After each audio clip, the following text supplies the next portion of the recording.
Okay, let's get straight to it. April 24th, 2025. The Nintendo Switch 2 pre-orders just became the top watched item online in the US. Wow, yeah.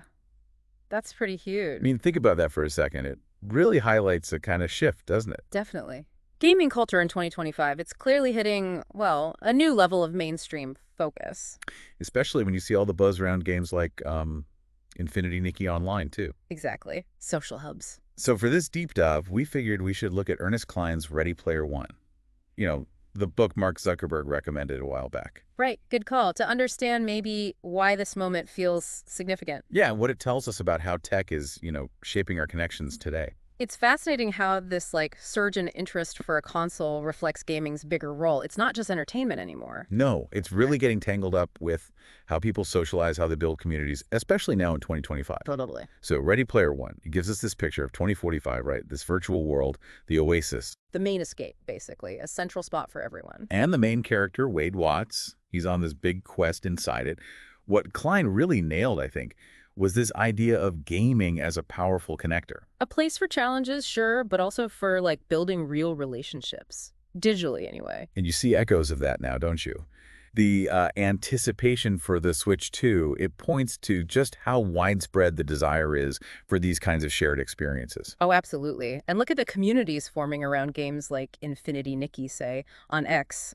That just shows gaming as a social space. So Cline's vision, tech-driven connection, it feels really relevant, almost prescient for where we are now. And if you look at the wider impact, some reports are saying, 40% of younger adults in 2025? Yeah, Gen Z and millennials. Yeah. Socializing more in games than face-to-face sometimes. That's not just a small thing. It's a pretty fundamental shift in how people relate. And if those Switch 2 sales hit, say, 5 million by year end, like some predict. That could really amplify the trend, making these virtual spaces even more central. But it does bring up that other side Cline mentions in the book, right? The risk of getting too immersed. The blurring lines, yeah, between the virtual and the real. And while the Switch 2 might make gaming more accessible in some ways, that $400 price tag, it's still a commitment. It is. It makes you think about balance in 2025, especially with platforms like Discord booming, hosting all these communities. How do we make sure these virtual connections are adding to, not,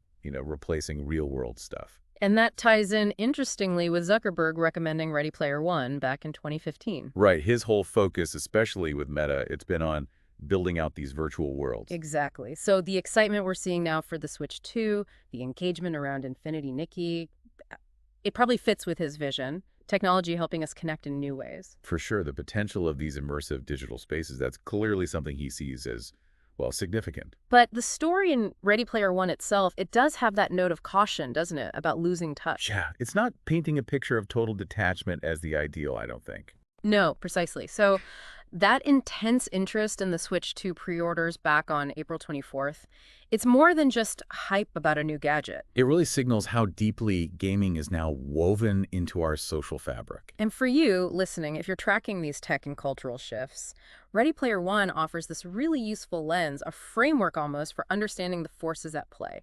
So wrapping up, the key takeaway here is, well, the excitement around the Nintendo Switch 2, it's not just about the console itself. No, it reflects this bigger cultural reality, gaming as a central pillar for how we interact, how we build communities. Themes that, Ernest Cline explored years ago, and that figures like Mark Zuckerberg are actively involved in shaping right now. Which leaves us with a final thought for you to mull over.